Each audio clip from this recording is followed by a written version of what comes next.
Hello, everyone. I want to welcome you to a very exciting international event of the National Association for Poetry Therapy.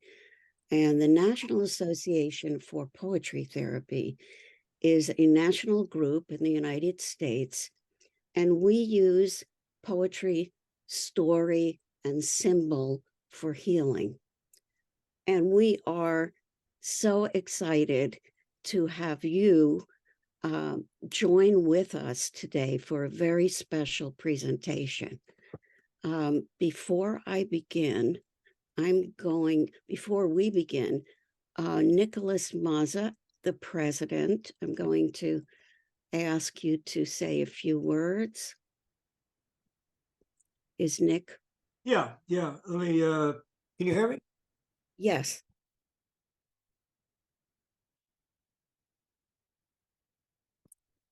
Unmute. Just working on, okay. Should be unmute now. We got you. Okay, good.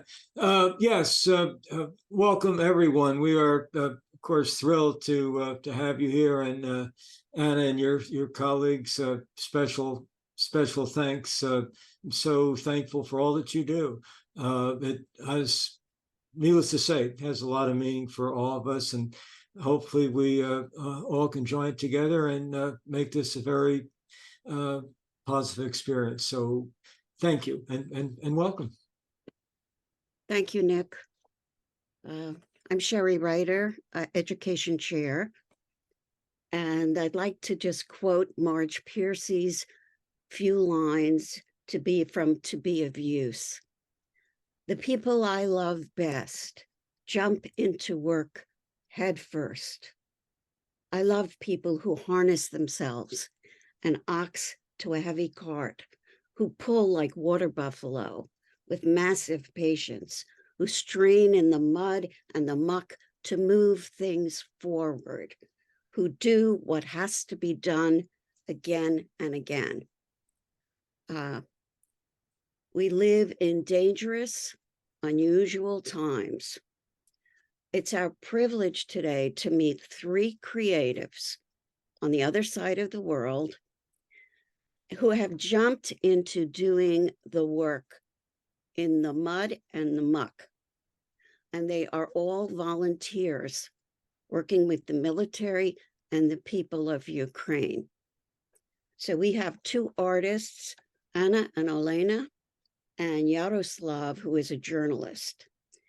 Each of our presenters will talk for about 10 minutes, and I suggest that you have paper and pen so you can write down any comments or questions that come up for you. And after the 10-minute presentation, you will have an opportunity to make your comments or ask questions. Okay. And then if we have time at the end, we will have more time to dialogue. So I am going to introduce to you Anna.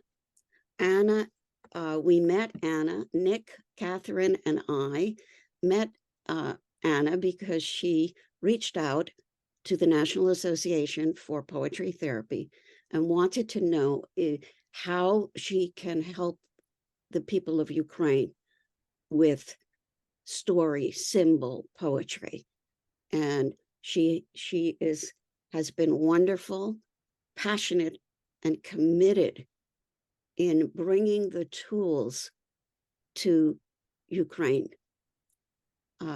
This is a benefit, and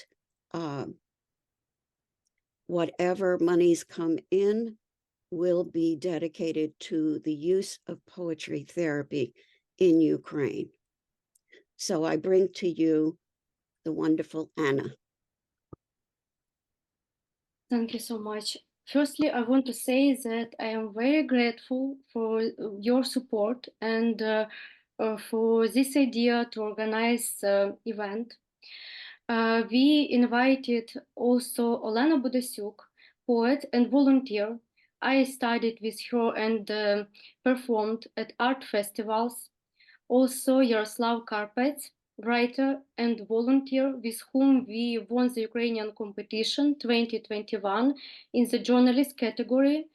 I also invited the translator, Victoria Polovko. First, I want to share my story and read some poems.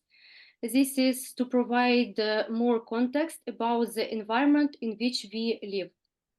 Before the full-scale war, 2022, I had built a career in communications and worked as a journalist. Um, I had a good quality of life. I traveled a lot, both in Ukraine and in Europe, but with the Russian war on my land, the situation changed. On one hand, my quality of life and that of Ukrainians changed.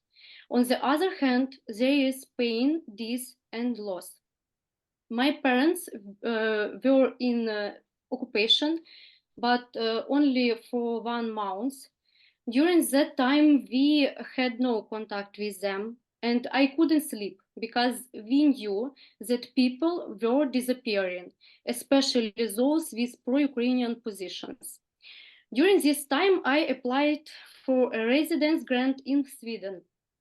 It used to be my big dream to live in a Scandinavian country before the war.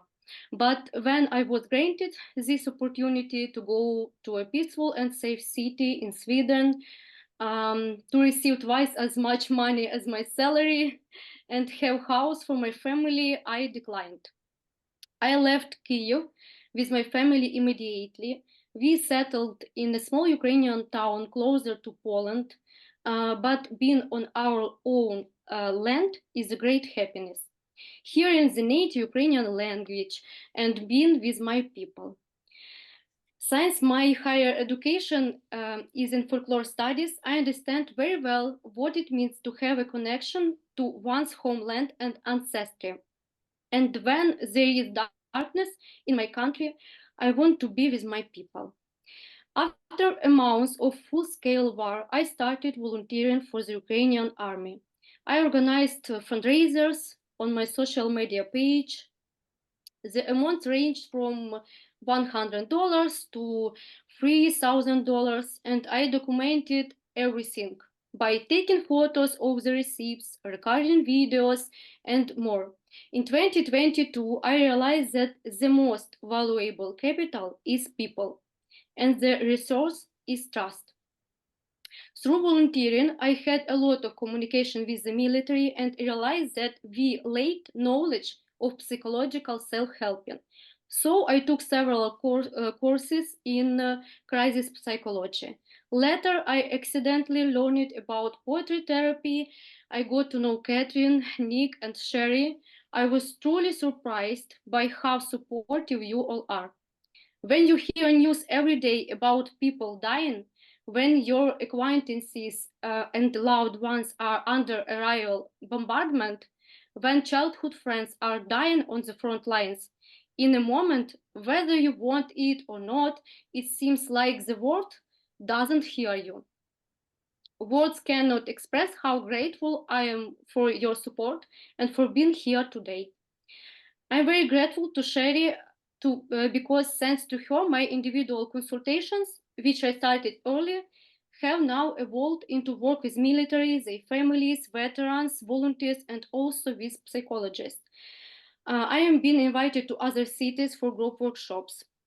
Now, the situation is such that according to recent studies, 90% of Ukrainians suffer from a different form of disorder, and many of us also experience PTSD. It is a constant life of tension and a lack of tools for working with war trauma. Ukrainians are a very creative nation, and bibliotherapy is a method that suits us well. I understood this immediately, and I can see it now through my facilitation. Now I am a head of the communication department in a non-government organization, also conduct group workshop as a volunteer and study poetry therapy. I would happy to share an example of the text from my facilitation. Firstly, particularly the exercise of personification by Sergei, an active duty service member. Aggression. Aggression is a man dressed in black, something like a long coat and a hat. He is calm by himself if you do not touch him. He walks around with a cigarette in his mouth, his head bowed, gloomy, hands in his pockets, and communicates little or no with people. He eats primarily fast food. He lives alone and has no family, children, or relatives. He buys newspapers. He has no hobbies. In his free time, he sways in a chair, smokes, and thinks about something. It's a moody type. A few weeks ago, I conducted a group workshop for soldiers' wives. Afterwards, one of the women approached me and shared that she had lost her husband on the front line and didn't know how to tell her 8-year-old daughter and 4-year-old son, who were eagerly awaiting their father's arrival for Christmas. Then I wrote this poem. The girl was deprived of the Christmas holiday. Her dreams were painted with red porcelain purple spots. The weekdays remained the same at school. Evenings became silent, filled with a deafening silence with her mother, quiet tears. She was waiting for her dad before New Year's. To go to the theater, cooking pizza, low, whisper, and be silent. Hold her brother's hand, go sledding, enjoy the snow. But the war took her father away. The Russians are destroying square kilometers at a time. The world watches and sometimes remains silent. Just wait a little longer for the weapon. We won't close the sky above your head. Bow down and accept. But the angels held the light. Children hid in shelters. Fates ruthlessly maimed, sorrowfully erased hearts. The girl's holiday was stolen.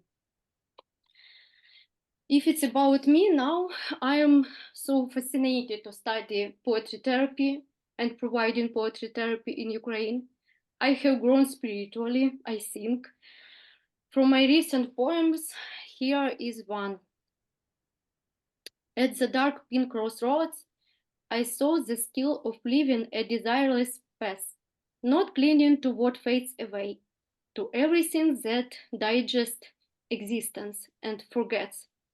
Does the body always disappear? Tell me, what is this soul? Where did light and dream meet beyond the horizon?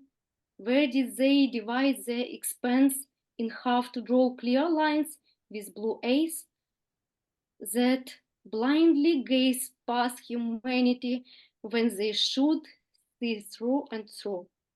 By bypassing the race of lost days, shouldering old backpacks, only to preserve knowledge without books.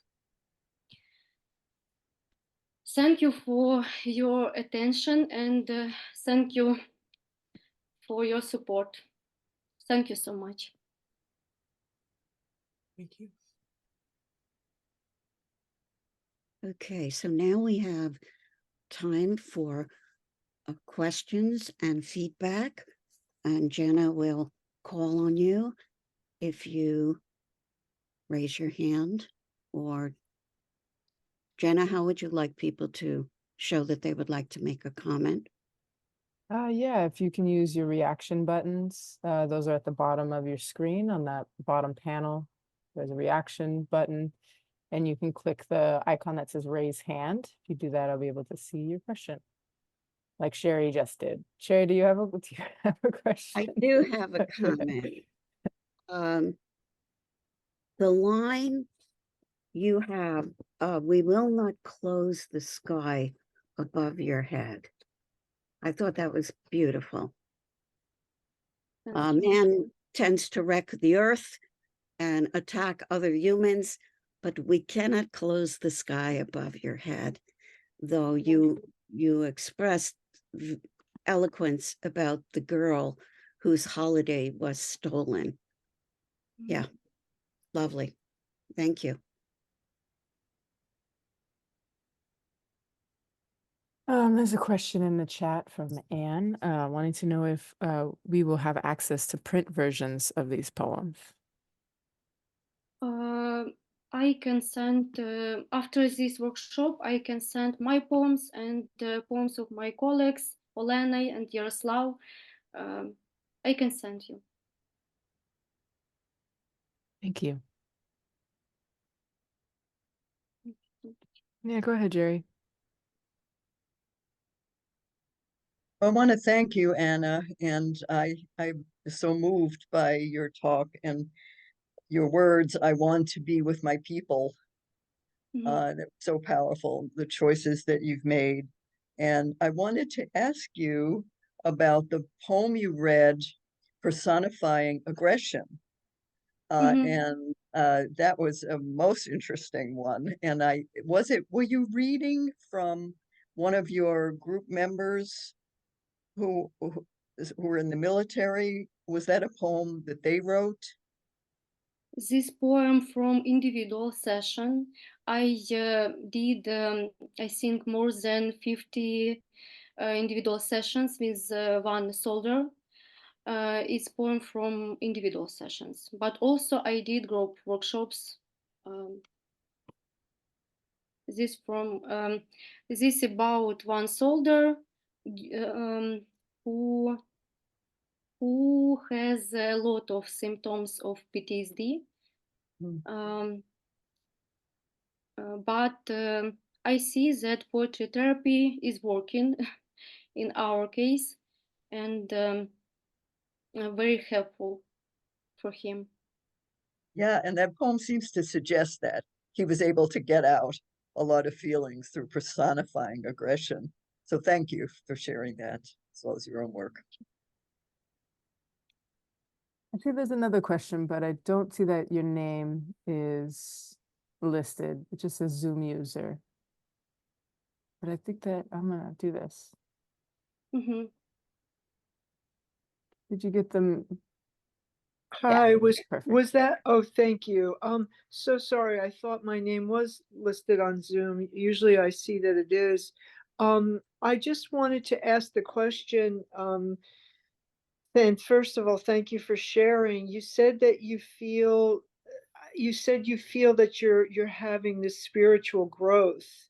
And I was wondering, because I want to really understand what spiritual means to you. What does spiritual mean to you? Because you're experiencing growth. If you wouldn't mind sharing a little bit. Firstly, I am doing all exercise from our supervision from different workshops with Sherry. And I am finding different exercise in this area, poetry therapy, journaling, and others in different books. So I have a lot of books in online, offline. I love to study. And it's about my spiritually changes, my insights in different questions, very different. And I think that I do not have any depression disorders because I am working with myself a lot. And I have these tools and exercises, different things for self-helping. And I think this about something like mission to provide, to share with other people these tools and this exercise, because I know it's working. And it's Marvelous. wonderful. Yeah, Marvelous, Anna. Thank you. thank you. Thank you so much.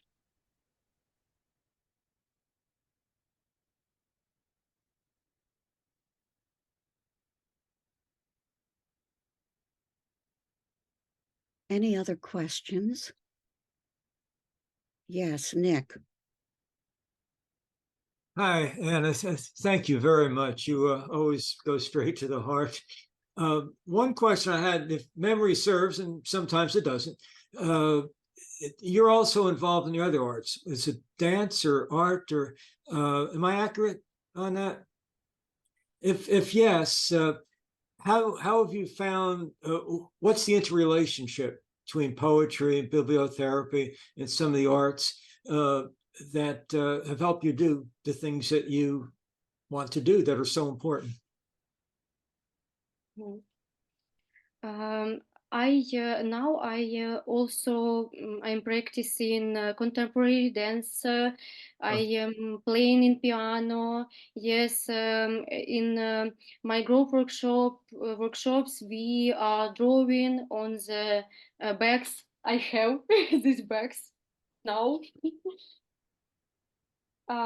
Some things when we drawing, we use poetry, different poetry practices, exercises. We can do these exercises on the backs. Why not? I plan to mix different these different things in my working, and I dreamed to uh, do in the future also videos with poetry therapy and use contemporary dance, music, drawing, different things.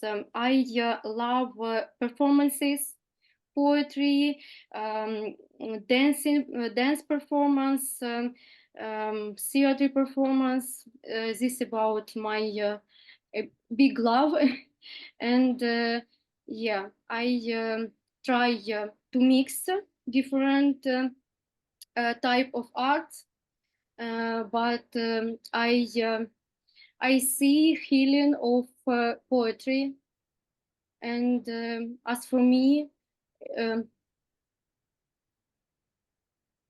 um, it's about my plans for future. I think to do more in this area because I'm working for doing these workshops. I pay these eco bags, paints, markers, and different things. Um, yeah. Thank you. I think it's great. It's poetic in every way. Thank you. Elizabeth? Hi, Anna. I just wanted to express my admiration for your personal courage in the face of what you, your family, and your country is experiencing. And I just think that you're just a remarkable example of what the best that people can hope to do. And I just wanted to ask you, just on a personal level, is where you live now, is your family, and are you personally safe, or are you in a dangerous situation? We have air attacks in even in all towns. We can have air attacks. We don't have any safe um, towns or cities, but I am staying in relatively safe town near Poland, and I am fine. Thank you. With my family, yeah. Thank you so much. I am fine for doing more for my society. Yeah. Thank you so much. Harry?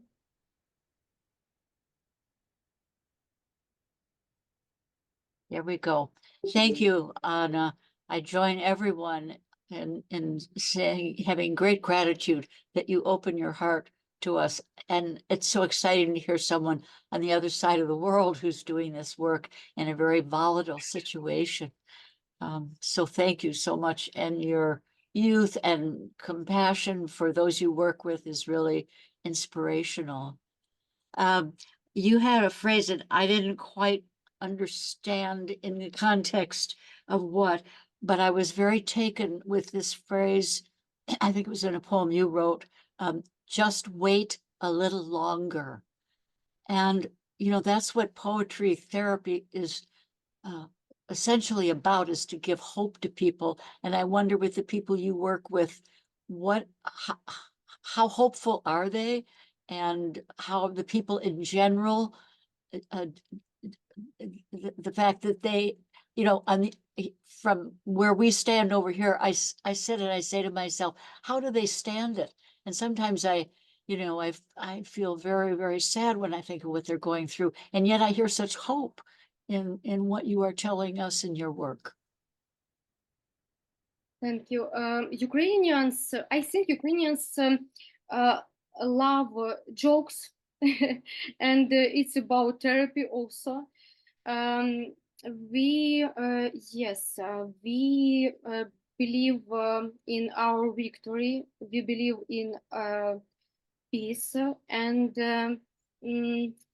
we have very strong position about this war, because many Ukrainians was dying, and now we don't see any variant. We need to see in the future, I think, and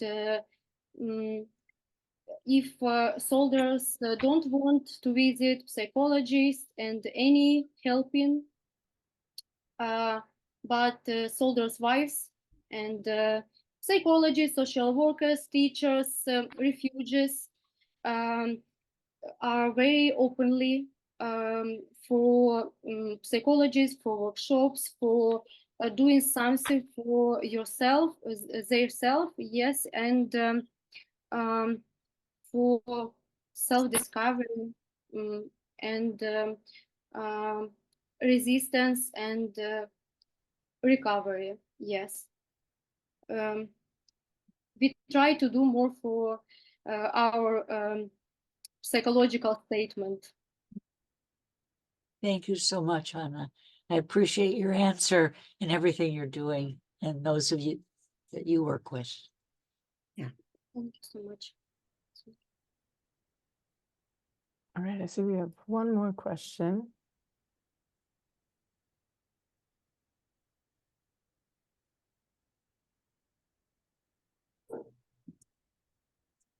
You didn't send me your name before. I still don't see it. But you are muted, so you. Oh God. Yeah. So I'm so sorry. I'm so sorry. Gwen Nussbaum, and I actually meant to mute myself. Sorry. Okay, you have your hand raised. I was wondering if you had a question. No? Okay, I'll lower it. Right on. Okay, I'm going to ask Anna to introduce the next presenter. Olena. Olena Budasuk. I'm so sorry. Olena. Yes. Hello, everyone. Firstly, I would like to thank you for the invitation to tell more about our reality and your interest in Ukraine, as well as for your support of Ukraine. Ukrainians are really grateful for this and appreciate it. My name is Olena. I was born and raised in Kiev. I write poems about things that amaze and impress. But when the war started, words eluded from me at first. Reality seemed so surreal that my brain was probably trying to comprehend that it was actually happening. I wanted to write, but the words wouldn't come together in verses. The only thing I could do was spend hours scrolling through the news feed while hearing explosions outside my window. And then, after 3 weeks, the first poem about the war was born, literally in just a few minutes. I will recite it for you. Death isn't dressed in black. It wears the dirty green rags. Instead of a face, it has a gaping wound in the shape of a 5-pointed star.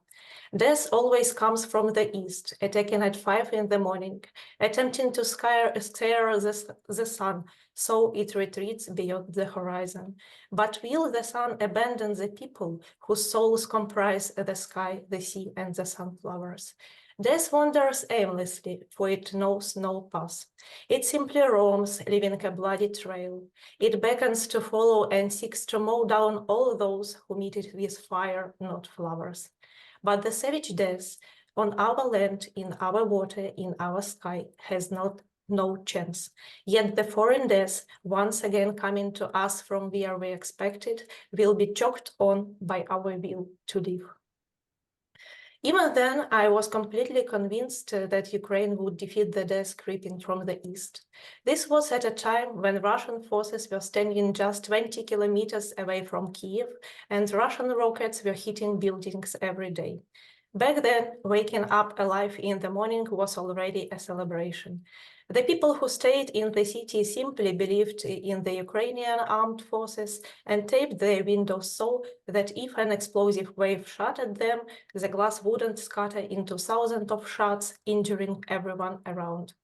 It is said that trials are given to a person according to their strengths. Is it true? I don't know. But both then and now, I can't shake the feeling that this horror is happening so that I can become stronger. You tape the windows with tape. You tape the sky with tape. You tape the heart with tape. Now you know they can withstand it all. And the cracks that appear on the surface won't reach the core. And every word spoken on the fragments of the old war now on echoes with victory. You take a step to it, look into its eyes and it smiles, for the first time so sincerely and widely. You remove the tape from the windows, you remove the tape from the sky, you remove the tape from the heart. Now they are resilient, even without the tape. How I long for the day when I can finally remove the tape from the windows and delete the air raid app. In March of last year, Kiev emptied out completely. In my apartment building of 40 families, only 3 families, including mine, remained. I had never seen a city of millions so quiet and so dark due to dim-out measures, and I hope to never see it like that again. I remember one evening well. It was close to curfew, and the streets that were always congested before the war, there was a soul inside. There was not a soul inside. Only the voice from the traffic light addressed me, the only person in the entire district. Darkness. Only a few windows have dim lights behind the curtains. The air in city is stunning fresh. Silence. A mechanical voice echoes. Crossing permitted, crossing permitted, crossing permitted. But no one is crossing. Since the early days of the war, civilians in Ukraine have been doing their best to support the front within their capabilities. One way is by providing information assistance. This means spreading truthful information from verified sources to counter Russian propaganda and fake news. People can also share their own experiences, as unfortunately each of us has become a witness to crimes. The second way is through financial support. Daily donations have become a habit for many Ukrainians. Every amount matters, even the smallest. Through collective efforts, significant funds are raising. The third way is volunteering. When trouble struck, people began to unite and help the army in any way they could. These associations later grew into big volunteer centers where every person can choose work that resonates with them. I found a volunteer center where people weave camouflage nets and sew uniforms for the military, making them less visible to the enemy. I have been volunteering there for over a year and a half now. Our soldiers protect us, and we do everything in our power to protect them. Psychologists say that volunteers are less likely to suffer from depression. Maybe this is true because through their work, people channel negative emotions into physical fatigue. The understanding that we are contributing to the progress towards victory gives us the strength to keep living and working. Weaving nets is quite a creative process. It reminds me of embroidery in a way. Taking ribbons of different colors according to the season and imagining how to create an effective camouflage pattern. So the next poem is about volunteering. You tie the past with 2 little knots tightly so it won't come undone. And on a clean canvas, you weave a new story. The ribbon shapes forms that will protect better than any talisman. Each stitch is like a step to the pattern of harmony. Gray, the color of a pale winter day, the point where paths diverged forever. Sandy, as a color of time that easily compresses into a moment to unfold wings into infinity.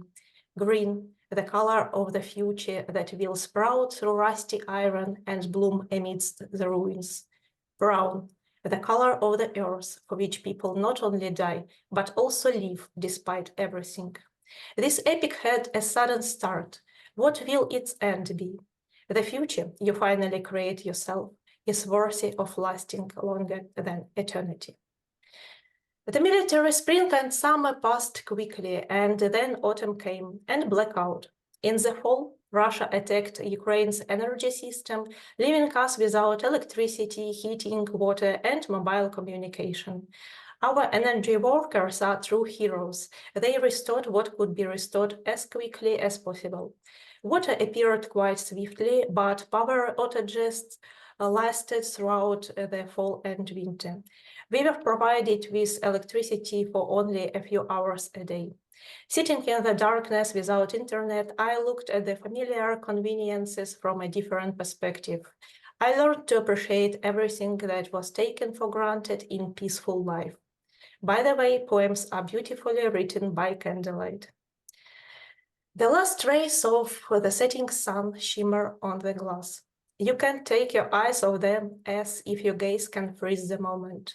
Soon, cold and darkness will creep in from outside. Without war, would we have learned to appreciate warmth and light? Without war, would we have discovered that even they are not the most important things? Sometimes I regret not keeping a diary. It seems that memories fade over time and important details blur in my mind. Poetry has become a way for me to document events and my emotional reactions to what is happening. I know that years from now I will reread them and relive the emotions I feel now. So I write down even the things that seem simple at the moment, because who are we without memory? Never again, the slogan of the Day of Remembrance for all those who fell in World War II, and now again has come. We must remember the war well so as not to allow its repetition, so that the sacrifice of those who gave their lives for peace doesn't become in vain. Will our future be peaceful? It depends only on us. In dark times, the brightest people shine through. War truly removes masks and reveals who is who. We are changing, and I see that these changes are positive. We have become socially responsible. We are accustomed to helping one another. We fully understand what choice and responsibility mean. We have learned not to be afraid, but to do what needs to be done. We are working for the sake of Ukraine and the people around us. I'm inspired by Ukrainians and the support of the entire civilized world. We feel that we are not alone, and we are really grateful to all those who care. Since such unity, it becomes clear, together we will win, because we have already won by uniting against evil. And what we are experiencing today is the price we pay for a peaceful and happy tomorrow. At least that is what I want to believe.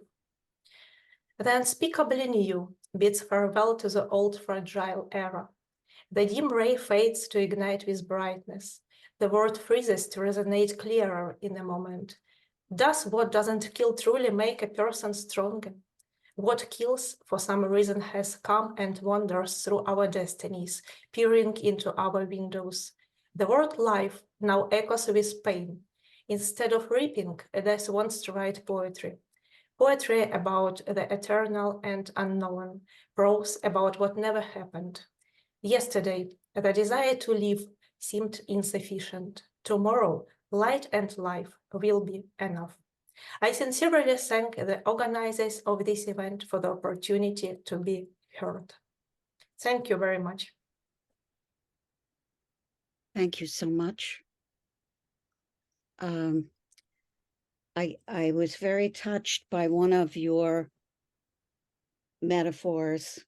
You said you tape the windows with tape, you tape the sky, you tape your heart. Beautiful. Thank you very much. I'm very pleased to hear it. Oh, Okay. I see the comment and thank you.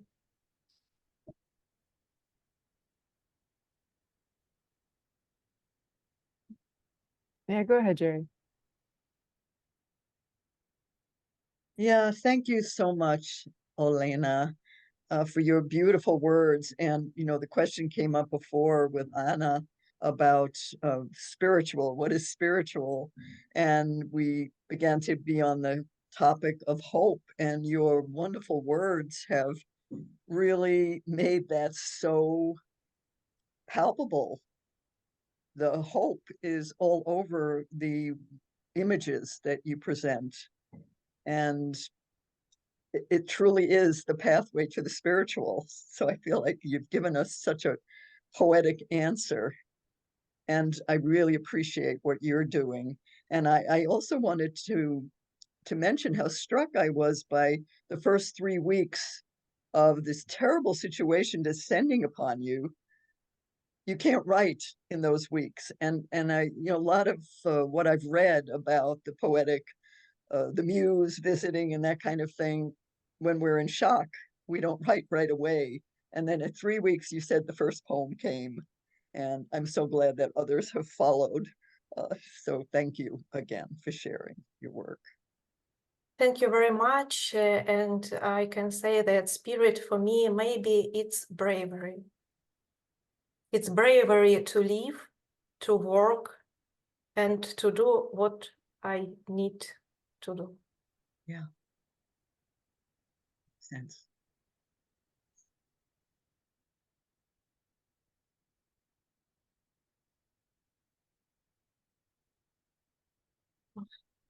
Thank Nancy for the comment.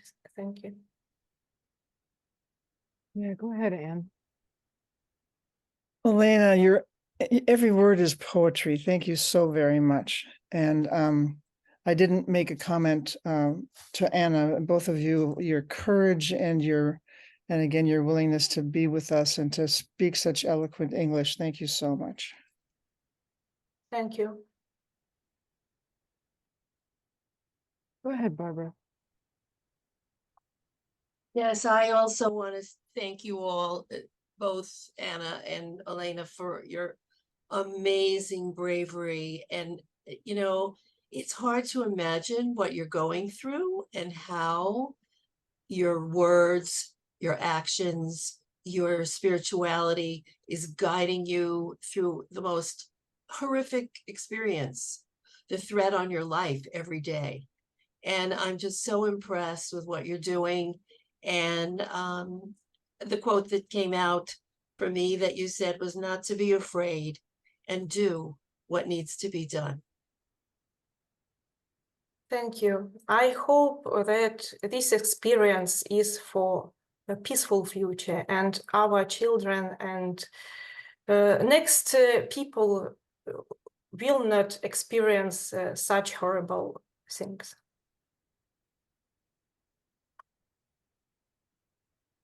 Elizabeth?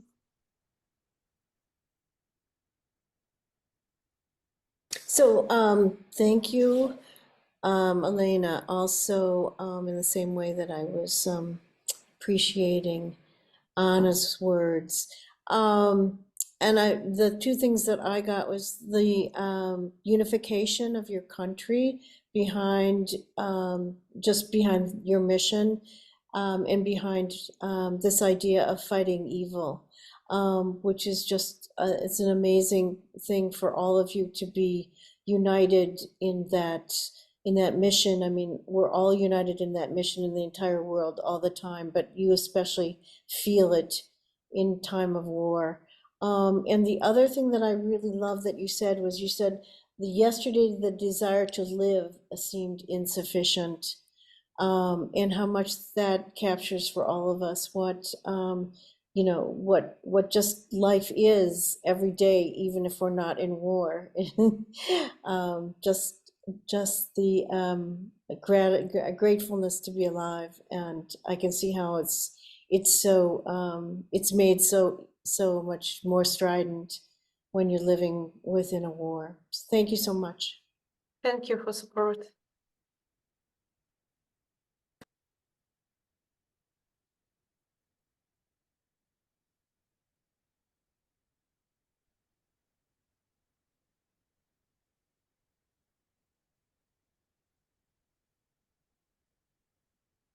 And I'm sorry, I can say about our missions. We are motivated by our great mission to win and not to pass this war to future generation.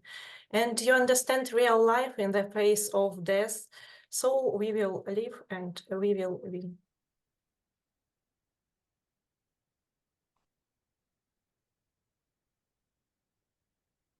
And I would say that depression is like a paralysis where we feel hopeless.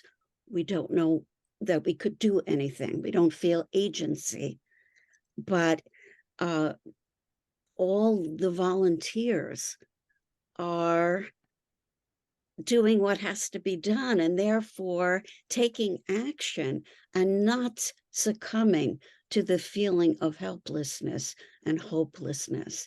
So I think you are absolutely right that it seems to alleviate depression to some degree.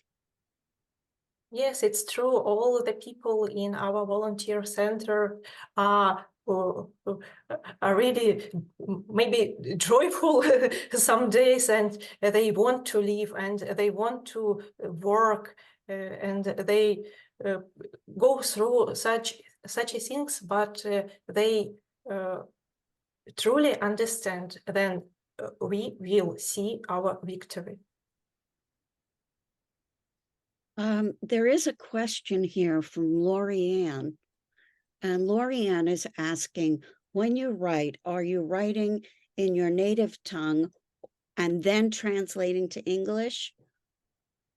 Yes, it's a translation of my poetry. I'm writing in Ukrainian language. Thank you. Yeah, go ahead, Nick. Let me just check and make sure. Can you hear me? Yes. Okay, maybe it's my hair. Elena and Anna, just again to echo what others have said, that the powerful work you are doing and the kind of legacy that's passed on is simply amazing. The question I have is that one of the things with poetry therapy is that, you know, when you begin to write, you begin to get some control over what's going on, and also able to heal others. The healing usually begins with the writer. How have you felt? How do you feel that your writing has been therapeutic for you? Yes, the writing is a therapy for me because I can to write my emotions on the paper, and it like I'm speaking with people that will read these poems. So it's a therapy for me. Yes, it's true. And I feel about control, yes, maybe I feel some control because I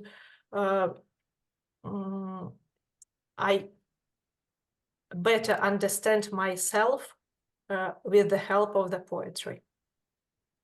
Thank you. Thank you.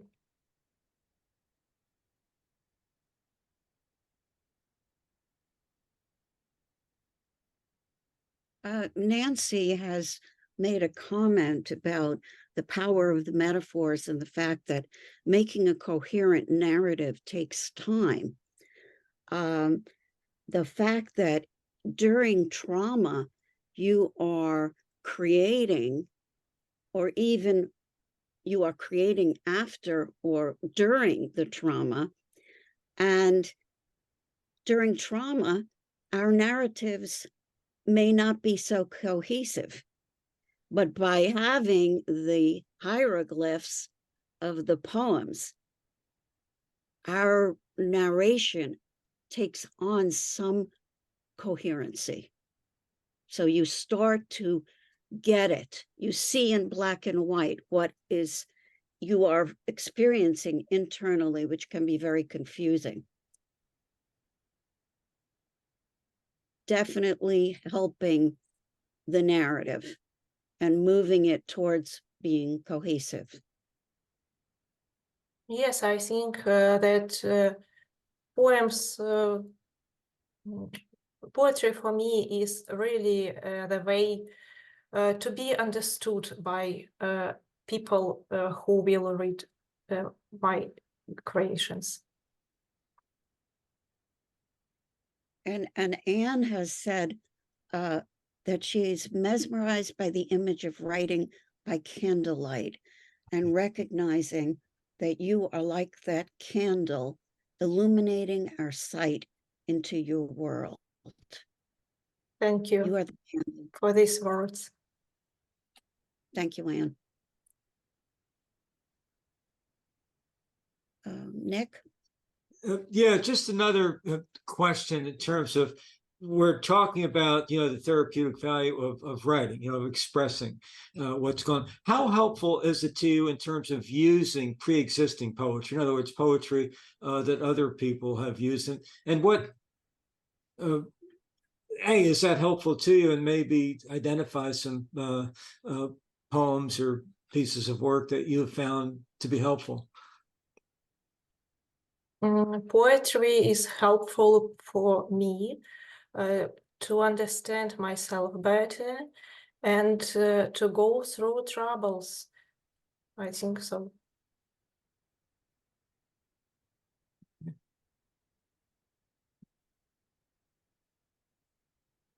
First of all, poetry is a way to express feelings, not to hold in heart them, but to express to word. Do you have any favorite poems? In other words, not necessarily written by you, but favorite poems that you've read that you share with others? Yes, these poems are maybe the best for me, and it's a powerful tool to express what I want to say you. Thank you. Thank you. Thank you. I would think that when people are pummeled, as in trauma, by experiences, rather than taking them in, they have to spit it out. They have to get it out. They have to externalize it. And so it sounds like, Elena, you use the writing in that way to process what is happening. Nick was really asking if you have any favorite poems by other people that help you. Yes, I have such a poems. My favorite writers are Thomas Eliot, Ezra Pound, Wisława Szymborska, Czesław Miłosz. I like modern poetry as well as poetry of the 20th century, and I read modern vers-libres and maybe French symbolists. Yes, I like poetry, maybe better than prose. Thank you, Nick, for that question. Yeah, thank you both. Yeah. There's one question in the chat. Has your sense of yourself changed through the process of writing poetry during this war? Has your poetic voice changed and your identity or I? The I don't see really changes, but I can see that before the war, I was writing about maybe some philosophical poetry, and nowadays I write about the war, about what I come through. My poetry became more subjective, not abstract, but subject. And this is a change. Nancy? Yeah, Olena, thank you so much, as everybody else is saying. And I'm just kind of wondering, I mean, this is just an idea, I guess, that I'm just saying out loud. Is there more that you feel like we could do as a collective or as an organization to be helpful? I mean, I know there are donations, and certainly our money here today goes towards that. I'm thinking about something that the psychodrama organization did, and we had support groups for the therapists in Ukraine. And so we had folks as translators who knew about psychodrama. And so you all know about poetry, and certainly, you know, have the language skills and the poetry skills. And I just wonder, is there anything that we might do as poetry therapists in concert with you to take some of the pressure off of people on the front lines there, because we're not in that same situation in terms of a compassion fatigue or a traumatic response? Oh, thank you for invitation. I think that every help is very important, and psychologist help, donations, and such conversations is also a help for us, and we feel that we not alone, and this feeling is really great. Yeah, thank you so much. And I just love your generous heart. I appreciate you. Thank you.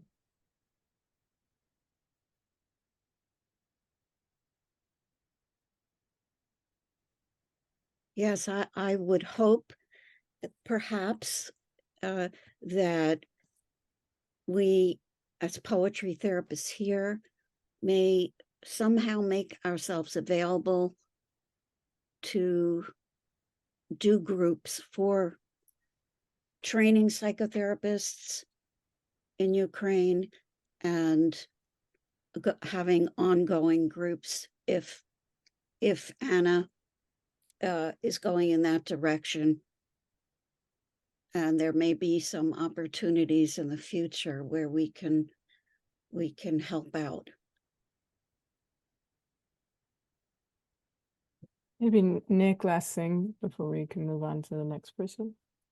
Yeah, just quickly, and I know I don't speak just for myself, but for others as well. Would be glad to help in any way we could, maybe to do by Zoom, obviously, maybe workshops with different helping professionals. And again, not to presume that we can just come in and be helpful without your input, without knowing. So, we learn along the way as you learn. And so, again, I would just emphasize what Nancy had said in terms of be glad to help. And I know Sherry already is doing that with her supervision. And I've tried to do it informally with some, conversations with Anna. So that invitation, I just want to emphasize. I think I could safely say it speaks for all of us. Thank you. Thank you for these words. Thank you for recognition and for this event. Thank you very much. I'm really pleased.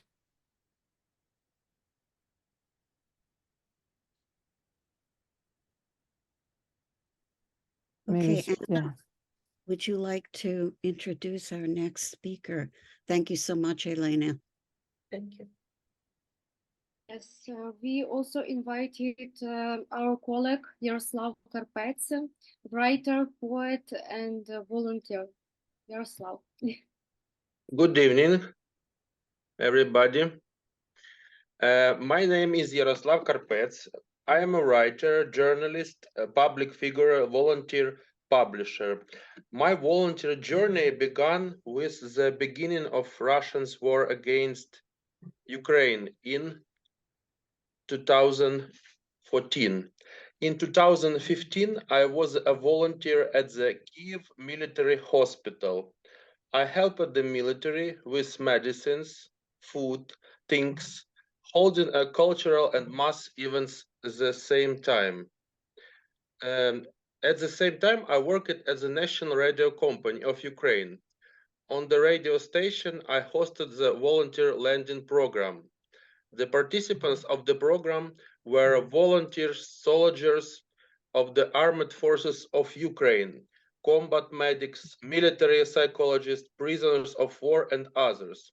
I am currently writing a book about this period of my life.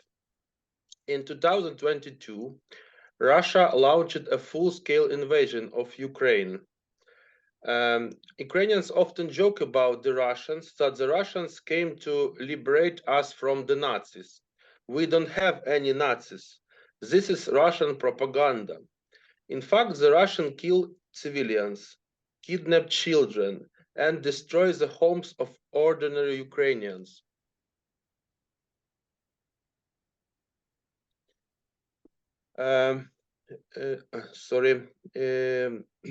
Every day I read on the internet about the murdered Ukrainian soldier, and Russia and Putin are killing our soldiers.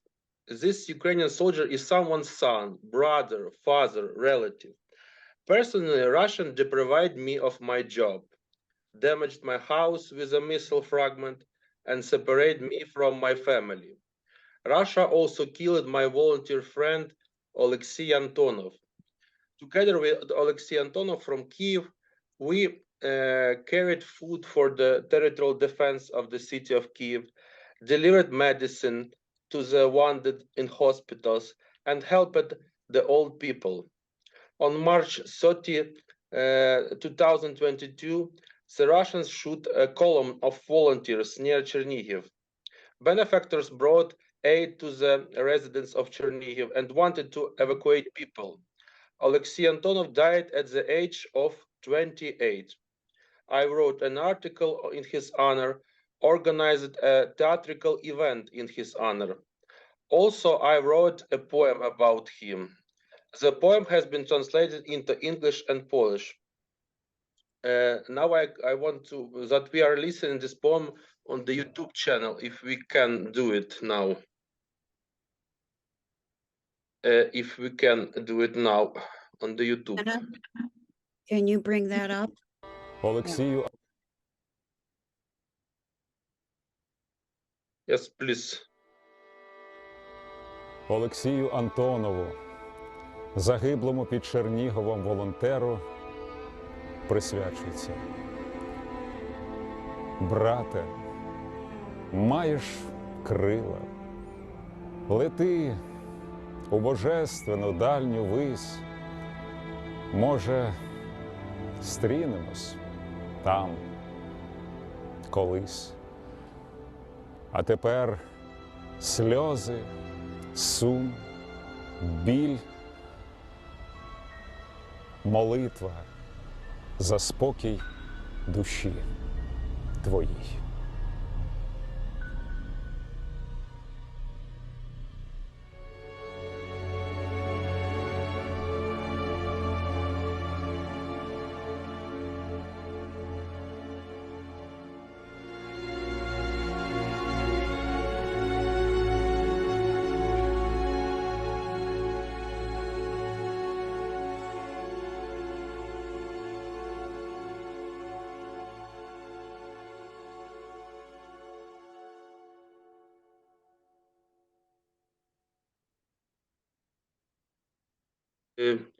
We have subtitle on this video. I can copy this my poem and send to our chat. And sorry, 1 minute. That was beautiful, Yaroslav. Oh. 1 minute, sorry.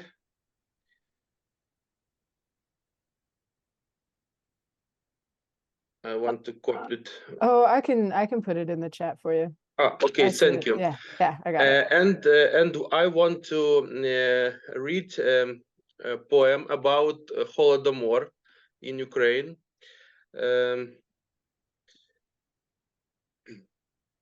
One hill is red like blood.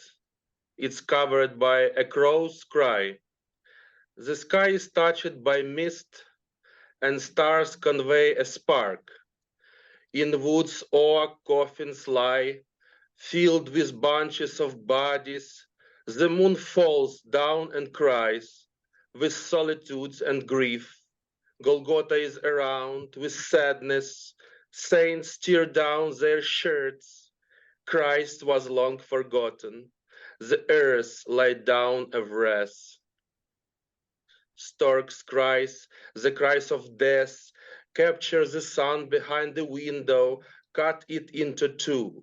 Multi-phased demons drown their endless melancholy in wine. A pack for wolves will shrink, zwin with pain.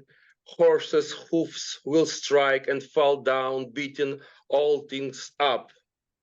Life's dragging like a lonesome truck along a field that's touched by moon. People keep moving naked and aloof along the razor of plants, and their body, shattered in fields, will be covered by a Wally's black shroud. Thank you for your attention. And glory of Ukraine, glory of our heroes.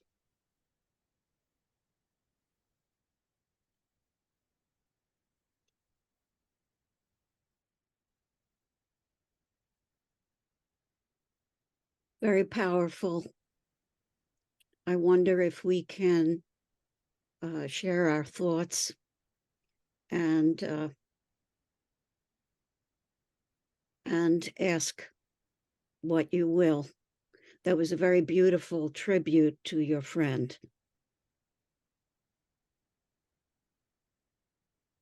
And, thank you for your comment.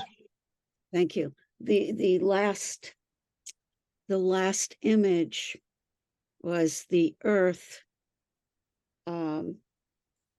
resting, and then the bodies covered with a black shroud.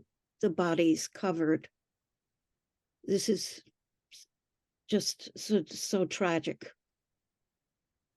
And you caught it beautifully in metaphor and in your images. Thank you. Thank you too.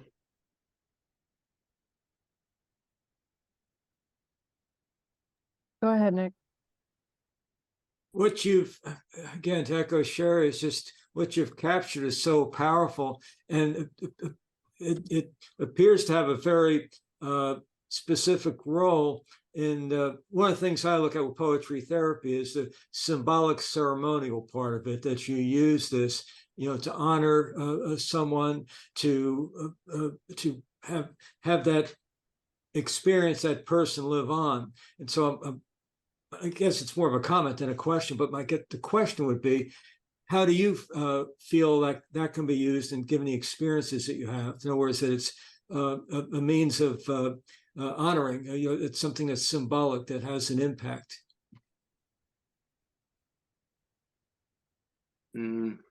It's a difficult question. I have my friend, I volunteering with him, and I want that many people knows about his what he's doing for people, for Ukrainians. He died at 20 years old. He doesn't have family. He doesn't have a wife, and all of his life was doing many things, many good things for other people in Ukraine. And I think this man is a hero of Ukraine, and I will do what I need to do to take some more information for his name and what he's doing for Ukrainians. Thank you. And That's in wonderful. doing that, you are extending his life and his legacy. Also, he has a father, and his father tried to make, tried to do like NGO of honor this for his son, yeah, and like something like that.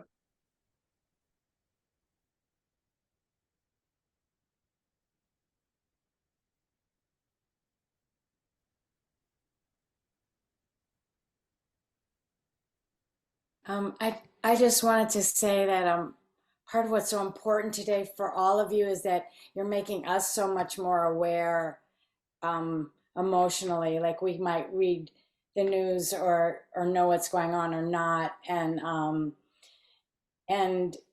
to give us your poetry and your art and your words makes us get it. And I think that's so important to open our awareness. Elena, you talked specifically about not taking things for granted. And we have a lot here that's very easy to take for granted. So I just feel like the opening that you gave all of us emotionally is incredible. Thank you. Thank you. Yeah, go ahead, Jerry. Yeah, I wanted to express my appreciation for what you shared, Yaroslav. And it's as if you've given us two sides of what your voice conveys. And one is the deep sadness, the grief process with your friend. And I was struck by, in your poem that had the video with it, the way you read it. And you said pray, you want to pray for your friend, pray for peace. And you paused, and we expected you're talking about peace, end of war. And then you said peace of your soul for your friend. So that was the strong emotional side. And then the last thing you read, your poem, the passion of anger, of righteous anger that you needed to express. And you have a very strong voice. And I appreciate that you're doing that for good in the world. Thank you for your comment. It's we are Ukrainians. We doing all time. We try to fight with Russia, and thank you for that you are listening my poem, and thank you organization for invitation, and thank you organization for this meeting.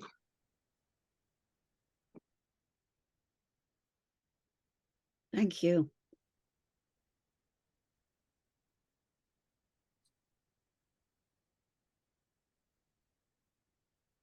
Yeah, go ahead, Shani. Hi. First of all, thank you. This has really been rich experience, and I just will very briefly mention that I have a connection to the region because my grandmother was from, my father's mother was from a village right near Kiev, and she came to the United States in the early 1920s, just toward the very end of when that was still permissible. And I've always wanted to visit that area, but of course it's going to be a while before there's peace, but I believe there will be eventually. But anyway, my question is very simple and very basic, but it's a good opportunity to ask it. I often hear people in my generation, so around age 60s and above, still use the phrase the Ukraine, which I believe comes from when Ukraine was considered as part of Russia. And I believe as an independent nation, you know, and as poetry therapists, words matter, words are important. And my understanding, just from the newspapers, I haven't had a chance to actually ask someone directly. My understanding is that it is offensive somewhat now to say the Ukraine, because Ukraine as an independent nation that is not a part of Russia, it should stand with its own title, Ukraine. But I've never had a chance to ask directly, and we are wordsmiths, we are word people, so it seems like a reasonable question to ask. What is the nuance of meaning between saying Ukraine or the Ukraine?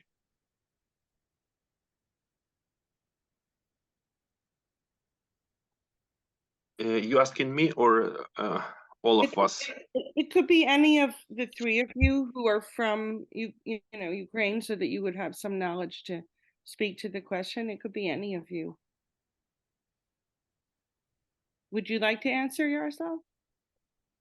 Okay. Somebody wants to answer.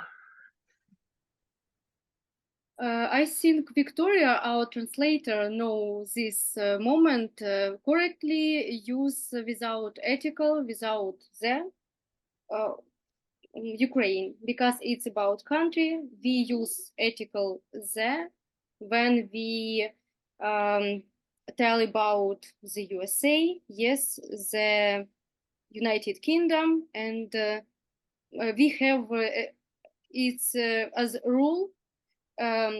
We use the town, the city, but Ukraine it's about country, and we will use without ethical. Yes, Victoria, or no? Yes, taking this opportunity, I would like to highlight that the article V means that the Russian Federation considers Ukraine as outskirt of its own territory. And thank you very much for noticing and for asking, because it's real, and we are fighting for it, that we are not the Ukraine, we are Ukraine, and we are sufficient country. And the same is related to transliteration of Kyiv. It's Kyiv, writing like K-Y-I-V, not K-I-E-V, Kyiv. And Russians also use it, and they say using their pronunciation Kiev, not Kyiv, Kyiv. And yes, it's really important, not the Ukraine. Thank you. Yeah, it's kind of a dog whistle, you know, if I believe if someone says it, well, sometimes people just say it by accident or because they don't know or they're from a different generation. But I think now in contemporary times, it's become a signal about, you know, viewing Ukraine as part of Russia unfairly. Yeah, thank you. Thank you very much for noticing. It's really important, and I'm so pleased to hear it. Thank you.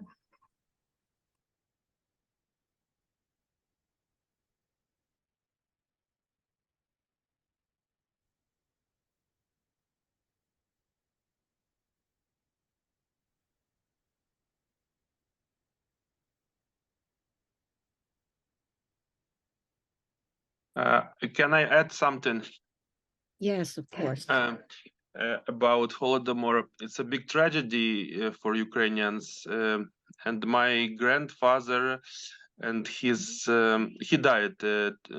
He was 87 years old, and his family. And I don't know how this explain. Maybe Victoria can help me. I think that you can express Ну, просто як пояснити, що розкуркулили? Тут не зрозуміло. Це комуністи розкуркулили сім'ю, і вона втекла від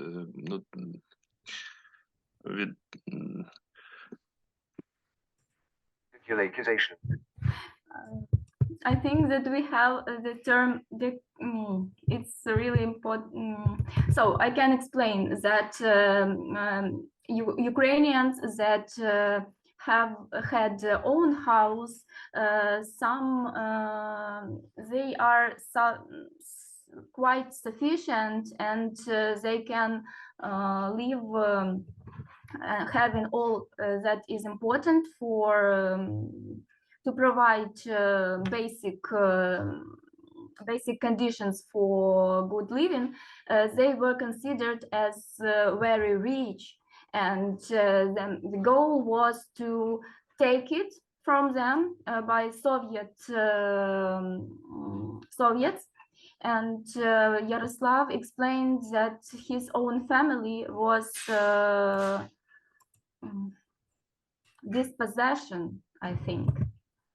Dispossessed. Dispossession, yes. And the main goal was to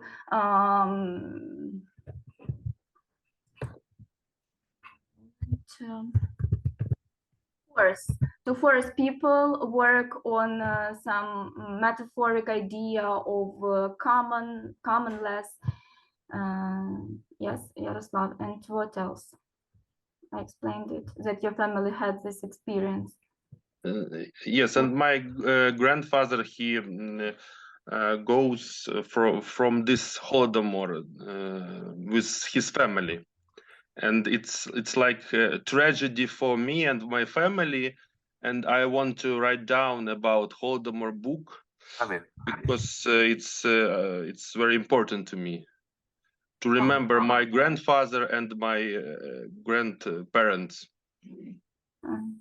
Yaroslav's family experienced famine, and he would like to write a book about it. Thank you.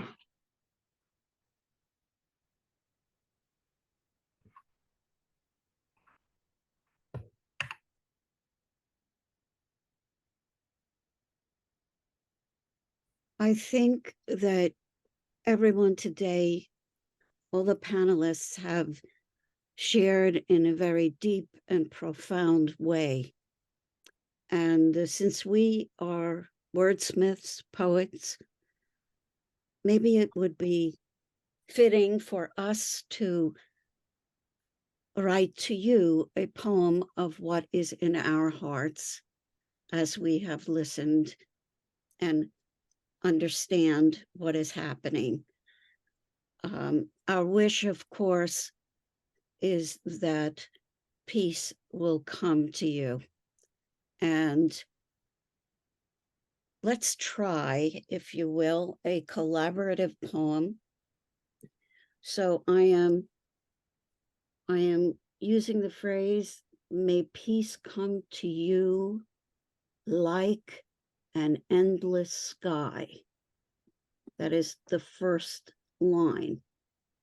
And I'm asking whoever wants to just give us a line, may peace come, or may peace come to you like. And if each person contributes a line, we will have a poem.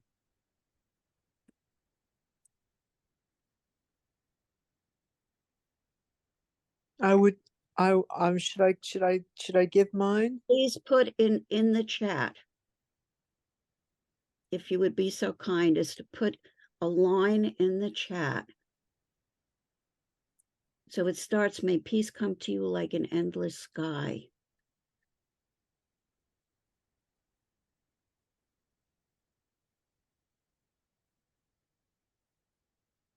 Like a stroll through a summer meadow. May peace come to you as a rainbow, reminding you that there is still hope.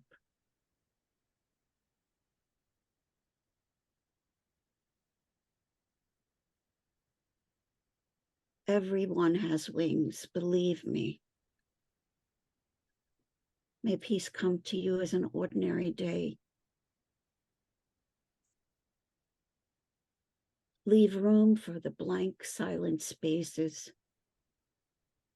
As a robin returning after winter, may peace come to you as a reward May peace come to you like the dawning of morning. May peace come to you soft as butterfly wings. May peace come like a blue jay spreading its wings. May peace come to you like the soft spring rains. May peace come to you in the middle of the night like a river singing. May peace mend the sky, the heart. May there be less need for tape.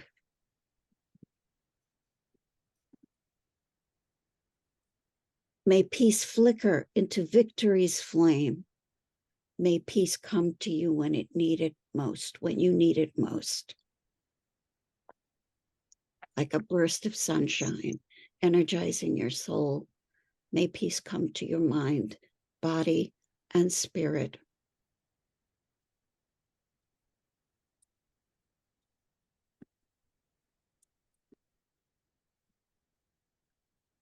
I'm going to end it. Oh, may peace come to you like the moon stood up and laughed.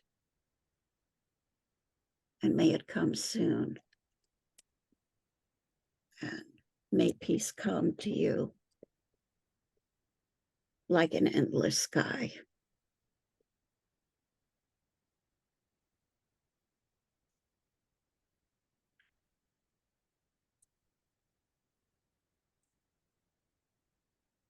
We thank you. God bless you. God bless the work that you are doing. And we are so thrilled to spend this time with you today.